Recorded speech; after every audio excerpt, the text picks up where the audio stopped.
For me to do anything but what I was passionate was absolutely not an option. Right. It absolutely cannot happen. And if you think of it this way, people fail every day at doing things they don't want to do. They never had a passion for it. Mm-hmm. So if you're going to risk failure doing what you are passionate and you love. Do you think that gratefulness is the creative's greatest weapon? Oh my gosh, I do. Way to success is to help someone else succeed. That's the quote I wanted you to. I was like, she's going to bring it up. That's the one you told me last night. Nail it. Come on, honey. I'm leading you there. This week's video is a special one where I got to sit down with my friend Deborah Voorhees and talk to her about her art. She's a filmmaker and actress. Hope you enjoy. She has a very interesting perspective on her art and encouraging and sharing it with others. This is part 1. Make sure you tune in to part 2 out next week. Enjoy. Welcome to Never Drop Your Sword podcast, a podcast for the creatively courageous, where I get to interview artists and creatives about what is the one thing that keeps them going. So today I have Deborah Voorhees, a filmmaker, screenwriter, producer, teacher, journalist, and future guardian angel. Yes. So be nice to her. Here with me, and I want to talk about your life as an artist. So I know a lot about you. We've known each other for a while now, but for those who don't, could you please just tell us who you are and where you are? Sure.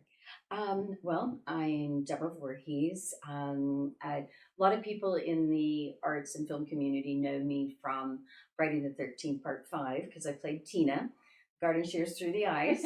And as Callie explained, I was a journalist with the Dallas Morning News, the Fort Worth Star-Telegram, a handful of magazines for many, many years. I taught British literature, journalism, and, you know, obviously I worked as an actress in Dallas, Riptide, Days of Our Lives, several other things that I'm running blank on at the moment. I've been killed 4 times at this point.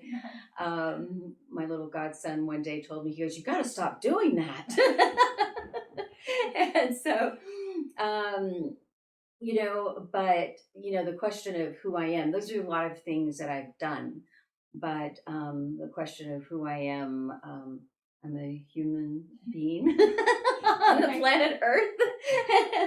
And I'm a spirit of love and light. And I'm a great believer in the beauty of the universe and the world around us. Excellent. Well said. That's more of me. Yeah, all the other stuff. They're just what I've done. Oh, but the most important thing, the most exciting thing I'm doing in human form is I'm a director. Yes. And I've done several films and music videos and live shows and this sort of thing. I now have out on Showtime a film called 13 Fanboy. And it's about a stalker going after the women from Friday the 13th and Halloween. And it stars Dee Wallace, the amazing Hollywood icon Dee Wallace. And now I'm on to my next project called Ruthless Games We Play, which is a suspense thriller with a little bit of horror vibe in like a Gone Girl feel. I really do love that title. Thank you. We're here in your magical home. Right. Somewhere. And New Mexico in general. That's a place that's been near and dear to your heart and where we've met and how we've been able to collaborate over the years with music videos and film projects. And I took your acting class back in the day, which was so much fun for me. So talking about a lot of the, quite the rap sheet you have of credits, what is your favorite part of the creative process? I know that's a big question. That is such a big question. Okay. I mean, I love coming up with the story. I love coming up with the idea and working it through and things. But once I get on the set and I'm in my full glory as the director, I love being in charge and pulling it all together. There's something so magical about directing because every single art form is involved. You have music, you have visual arts, Sometimes you have dancing. You have the acting portion, the writing portion, the beauty of the set. So you have that artistic influence. Everything is there. Yeah. And as the director, I get to be the conductor. Yeah. And that is pure magic. Yeah, I love that. Mm-hmm. And, through your different ways the life is taking you with being a teacher, with being a journalist, and also doing various other jobs as you've been doing your art, have you always found that kind of that pathway to being a director in all those different avenues, or is this kind of where you're finally in your element? That's a really good question. I've always been in charge, so yes. Yes, yeah. Because as a journalist, I'm deciding my stories. Very seldom was I ever assigned a story. Okay. I came up with my own ideas. In the classroom, I was the director of the classroom. And I didn't have a normal classroom. It wasn't open up your book to page chapter this, read, and we'll go over some high points and answer the questions in the back. Right. It was a period of discovery and teaching kids to actually think. Right. Don't just take anything for granted. When they walked in Rio Doso, they walked into the classroom, they were seniors, and it was AP English class, and I have Pink Floyd just blaring out. Nice. We don't need no education. And above there is a sign from Dante that says abandon all hope who enter here. Who enter here, yes. Yeah. And so, the kids are walking in. I'm literally watching them going, this is not what I'm accustomed to. Yeah. They made me take down the sign. Oh. So some of the kids were feeling a little uptight about it. And I was just like, it's made out of cardboard and some kids made it for me as a present, and we're studying Dante, so it's appropriate. Yeah. But, oh well. Cool. So you kind of found that, all through your life's journey, there's been an interesting bent, you could say, towards being a director. So tell me about your artistic journey. Like you said, you had your acting career. Right. And then you went on to journalism next. And what I'm really interested in is talking to you about how certain decisions you made, not necessarily personal ones, but other forks in the road that you came to, where you chose the art over the other option. Right. And so kind of tell me, if you can, a brief deal of how you've landed here being able to make these films. Okay. In your artistic journey. Well, first, I have never chosen to do anything that took me away from my art. Awesome. Ever. Yeah. Once in my life. Even if I was needing to do some kind of menial labor in order to support myself, I made sure that it took as little time as humanly possible and I had the best possible pay for it. Right. And during that time, I used that to let my mind go and create my stories and do what I was meant to do. For me to do anything but what I was passionate was absolutely not an option. Right. It absolutely cannot happen. And if you think of it this way, people fail every day at doing things they don't want to do. They never had a passion for it. So if you're going to risk failure doing what you are passionate and you love. I would rather live in a shithole and follow my passion than live in a mansion and do something that is not who I am. I think I've told you this story before. In fact, I know I have. In high school, I took a test. And it was an aptitude test. I just passed this classroom by and it said mechanical engineering. And to be honest, I didn't even really know what that meant.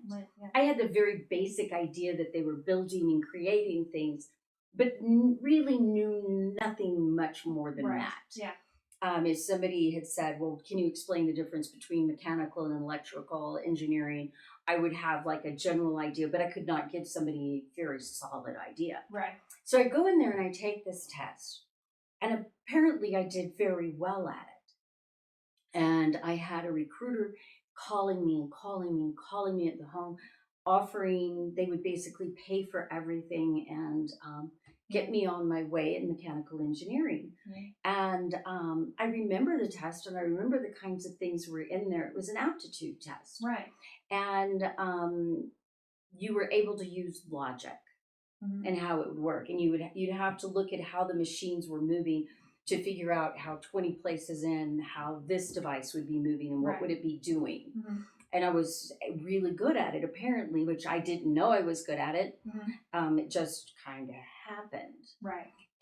But there was nothing about that I felt passionate about. Right. It didn't get you going. No. It didn't start a spark in you. No. Really And pulled your heart. so even though they were laying out something for me that was really quite wonderful, it didn't fit with who I was. And so I went toward what I wanted to do. Yeah. And even in that story there, I mean, as you retell it, because we were talking about it last night, but I was thinking about it some more, is even within that was even more revealing of your director's brain. Right. Because you do have to use logic. You have to be thinking. You have to be looking at something that needs to be problem solved. You also have to have the big picture. Right. So, I mean, it makes sense that you did have a bent towards that style of thinking. Maybe not necessarily that job, but it kind of does fit. And I think that there are always little scattered clues, which, in my personal opinion, take decades to kind of put together. You can, and maybe not every time, but of like, hey, I've had a natural bent towards doing this thing all along. Right. You know. Right. And in today's world, being a part of the entertainment industry is very much seen as a career. It's very much promoted and advertised. We have every kind of reality show under the sun, an actor, a musician, or a makeup artist, or an author, or whatever it is. And so, you know, we were talking the other day about how much grit it takes. Right. And that being an artist and a creative is a lifestyle. It's not, it is just, like you were saying earlier, you were introducing yourself, and you've done and accomplished a lot of things. That's not who Deborah Voorhees is. Right. She is a being of herself, that, as you said. But there is also this great passion that takes over, that a lot of people say, I do art because I have to. Right. You know? And so I want to kind of dive into that as your lifestyle as a creative and the grit. Do you feel like your passions of storytelling chose you, or you chose it? That's a really good question. And that one's a tough one to answer because it's always been a part of my life. So that could suggest that it was chosen for me. But I believe that because I have so much passion for it, and it just, when I'm coming with an idea and I'm seeing it through, I'm like a child. I get so giddy with excitement. I feel like I'm playing in this great big gigantic sandbox, and I'm just like, and then with the movie, you know, you're inviting people to come and play in your sandbox with you. So I would have to say that my best guesstimate is that it came from me. From you. And I know we've talked about in the past that I believe, you know, in souls, and that we existed prior and we exist after and such. So I do think I came to the table with that. With the intention of what I was going to do and what I was going to be here. Do you think because of that kind of deep knowing, that the grit that you've needed to not only be just an artist and creative in general, but to be a woman in art and creativity, do you think you were also innately born with that, or did you have to learn grit, you know, to stick through and chase after what you wanted? It's a really good question too. That's another one of, you know, what comes first. Right, yeah, chicken or the egg. I do know that when I was very little, I was very, and I mean very little, I was definitely a very sensitive child. I loved passionately, but my heart could be broken almost very easily. then dramatically, I'm sure, because of Yeah. passion, enthusiasm. Oh yeah, no, everything. I mean, I think that's what most people will tell you is I've always done things with passion. Right. Whether I'm angry or happy or showing all love, out. it's all out there. Yeah. You know, now that I've gotten older, I don't get that. One thing I've learned about anger, and I know that sometimes people feel like they need it to kind of get them pushed, and I can see in some circumstances where that might like be that first thing that makes you break away and say, no, I'm not going to tolerate this anymore. Hell no. Right. And I certainly went through that.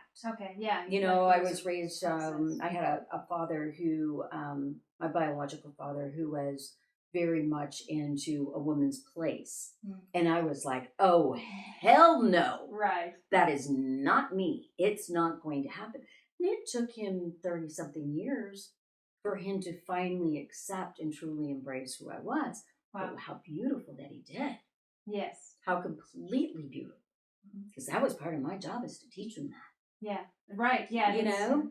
So did that help bring that spark, bring that fire to say, hell no, I will do this? Right. I don't know. I was also the child that I wrote books and I drew the pictures and everything. And then I don't think my parents knew this because this was probably a little on the dangerous side. But I would go outside at like 5 years old and flag cars down and sell it to them for a nickel and a dime. Wow, that's awesome. Yeah, it's like, you want to buy my book? Buy my book. Everybody, that's the marketing tip right there. Flag down cars and nickel and dime that story. That's awesome. Right. So, you know, it was there. I think it was probably always a part of me, but there were things that sparked it and that helped to push it along. Everything that I experienced, good and bad, brought me to where I am. And so I am eternally grateful for everything I have experienced, because some of the hardest things I've been through has brought me great empathy. Yes. Where I can see and feel for another human being. And how that informs your creative outlook and the type of art you make. Yes. My favorite quote is, you know, with great adversity comes great art. Yes. And as an indie artist in a lot of different fields, and you have been that too, is you can easily become short-sighted because you are going through so many obstacles. Right. That you could possibly go your whole career or quit your career without realizing, wow, each one of those obstacles, like you're talking about in your own personal life, not to mention your academic and your professional, each one of those obstacles really brought you more understanding of not only yourself, but the type of art you really wanted to make. Right. And I think too, decision making, because as creatives, like we struggle with like, oh, is that the right move to make? Maybe not in the actual physical creation of the art, you know, whether it's writing or painting, but when we get past the creating point and we're ready to share it, we can really get inside our own heads and second guess each one of those decisions. But when you're constantly faced with tough obstacles, where you've got to make a decision, I'm either going to go forward out of this mess, or I'm going to let it drag me down. Right. That will greatly inform how you pursue art. Right. It does. And if you let fear drive you, you won't end up doing your art. No, you won't. But fear, worry, and everything that comes with fear is the destruction of the human soul, the human body, everything. Now, when I say destruction, that doesn't mean that there's no healing, because there is always healing, no matter how bad things are. Healing comes. There is no such thing as being damaged. Absolutely. Maybe temporarily. And as long as you're feeding into that fear, it will harm you. But when you let go of that fear and come from a place of love, then suddenly everything changes. And I can't tell you how much easier life is, Yes. how much more of a pleasure it is. Because worrying today does not make tomorrow safer. No, it doesn't. Or change the past. Or right. And you can get so caught up in fear in your head that you're not even able to make the right steps for it. And that's where anger gets you, is that you get so clouded in your head that you're not making the steps. You still need to recognize what maybe make you feel angry and say, this isn't the way it should be. Yes, to make the changes. But when you come from a place of love and calm, it's so much easier. And then the steps are, okay, I need to do this, I need to do this, I'm going to do this, I'm going to do this and this. Yeah, I agree with that. Do you think that gratefulness is the creative's greatest weapon? Oh my gosh, I just was thinking about that as you're talking about it, because yeah, with scientific studies, we know that what you repeat in your mind can completely change your not just how you react to the world, but how the world reacts to you, 100%. and the type of things that come your way, and vice versa. Right. And we're talking about different situations you can find yourself in, and I find so much as I continue with my own artistic journey that when I value the smallest victory, yes, when I am grateful for, like, we both had to work, down on your knees, elbow grease jobs, right, and I'm grateful for that job because I know the end goal. The end goal isn't to have that job forever. Right. It's to get me to the next project, right, but that gratefulness alone really changes my perspective every day going to that job. 100%. Which then keeps me in the creative zone, because it's very easy to and every creative is different. Right. Some of us are one track minded. Some of us can have multiple projects going on at the same time. Right. And poor those of us who are so cursed. But, I think that whenever we can be grateful in those situations and remember why we're doing something, the reason why we're doing the job to get us through or take care of the person or handle the obstacle, it keeps our mind in this fruitful place. Right. So when we do get an opportunity to go back to our art and create, maybe we won't have to deal with the amount of roadblocks. Because you know how it is if you haven't been writing for a while, and you get back into it, maybe the voice speaks to you or the character comes, any of the setting of the scene, and you can go and then you hit a roadblock eventually at some point. And there is, of course, grinding the gears. Okay, every make it a practice, make it your yoga. Right. But I think that whenever you can change your mindset to gratefulness, you can stay in that fruitful Absolutely. Place. And I want to add to that is that this is the thing at 60 years old that I would say to anybody. She's not actually 60. There's no way. Anybody else coming up in the world trying to do anything. And the universe is a magical place, and it's going to give you what you see and look for.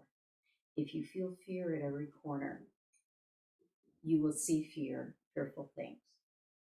If you see anger and hatred, you will see that. The more you feel grateful, the more things will happen that will give you more to feel grateful for. The more love you show, the more love you will get in return. Because remember, the universe will always give you back. And this is in the most difficult of situations. If you're in a war-torn situation where the country being bombed, or we're having the riots, or the when the pandemic came through, or horrific personal challenges that people go through. Every moment of gratitude helps bring better things to you. And remember, you're giving to others. Yes. The universe is asking you to give and receive. You give in order to receive, and you must receive in order to give.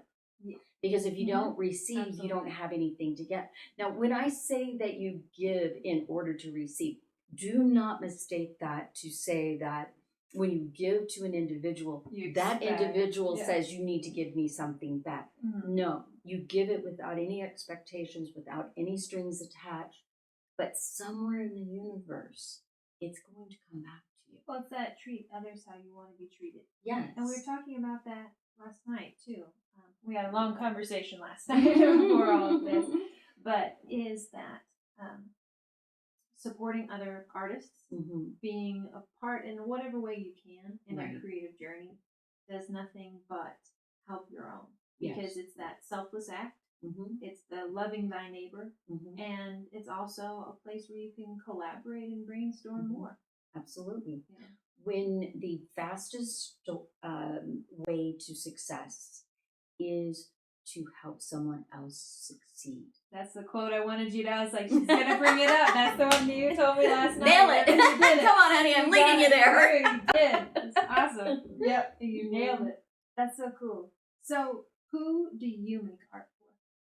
Hey, let me know what you think in the comments below about this conversation with Deborah. She's got a very interesting perspective, doesn't she? Tune in next week because it's going to be so much fun. We're actually going to be diving into empathy for the monster and her horror film history, talking about her acting and talking about the story she's written and directed. So make sure you tune in next week for part 2 with Deborah Voorhees. Thank you for watching and listening. Please like, share, and subscribe. Stay courageous.